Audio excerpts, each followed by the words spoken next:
Olá! Para começar essa nossa análise, vamos imaginar uma coisa. Pensa numa tapeçaria, daquelas bem antigas, imensas, super complexa. Agora, imagina que a gente não tem a tapeçaria inteira. A gente só tem fragmentos, fios soltos de história, de leis, de poemas. Pois é mais ou menos por aí que a gente pode começar a entender o Antigo Testamento. Não como um livro único, fechadinho, mas como essa coleção de fios que juntos formam um desenho maior. E esses fios, eles não surgiram do nada, né? Eles são, na verdade, as vozes de um povo. Um povo que viveu numa paisagem antiga e, olha, muitas vezes bem dura, bem implacável. São narrativas que nasceram no meio de longas jornadas pelo deserto, de promessas feitas debaixo das estrelas e da pura e simples luta pela sobrevivência. E aí é que fica a grande pergunta. Com tantos tipos de texto diferentes, tantas histórias, tantas leis, como é que a gente acha um padrão nessa tapeçaria? Bom, é exatamente isso que a gente vai tentar fazer agora. Vamos seguir 4 fios principais, 4 grandes temas que meio que costuram todos esses textos antigos. Então vamos lá. Para começar a desembaraçar essa tapeçaria, a gente precisa olhar para os fios que estão na base de tudo. A identidade de um povo e a relação desse povo com a sua terra. E tudo, absolutamente tudo, começa com uma jornada. Lá no livro de Gênesis, a gente encontra a famosa história da Torre de Babel.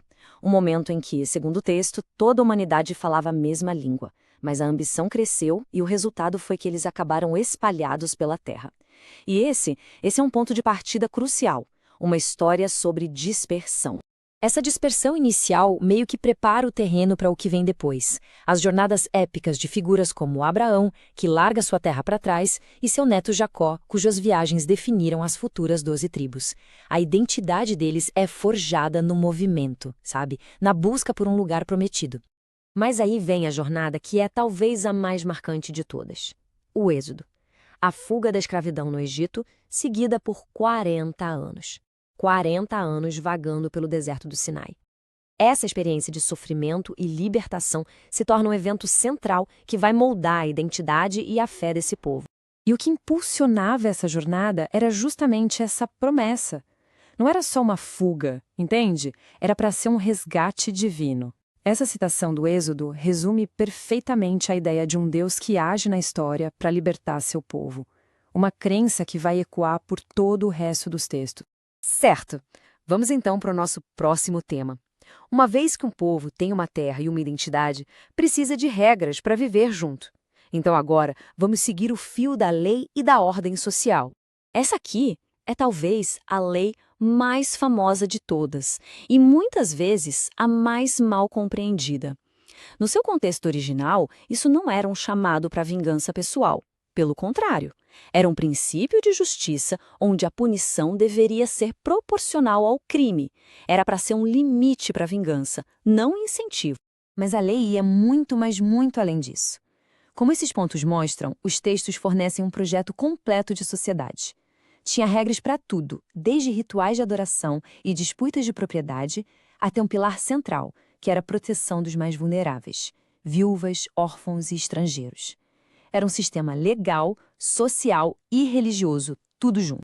E no centro de tudo isso está o conceito de convênio, ou aliança. Pensa nisso como um tratado, um pacto sagrado. O povo concordava em seguir as leis de Deus e Deus concordava em ser o protetor deles. Essa ideia é a base, o alicerce onde toda a sociedade foi construída. Uma sociedade com leis, inevitavelmente, leva a questões de liderança e poder. Então, nosso próximo fio temático explora justamente isso: a ascensão e a queda de reis, os avisos dos profetas e o ciclo constante de conflitos. A transição para uma monarquia é contada através de um contraste bem forte entre os seus 2 primeiros reis. De um lado, Saul, o rei que o povo escolheu, mas que falha por causa da desobediência. Do outro, Davi, que é retratado como o rei ideal, apesar das suas falhas pessoais gigantescas, porque a lealdade dele, no fim, era com Deus. Com Davi, Jerusalém se torna o centro político. Depois, com o filho dele, Salomão, e a construção do templo magnífico, a cidade vira também o centro espiritual. Esse foi o auge do poder e da glória do reino. Uma verdadeira era de ouro.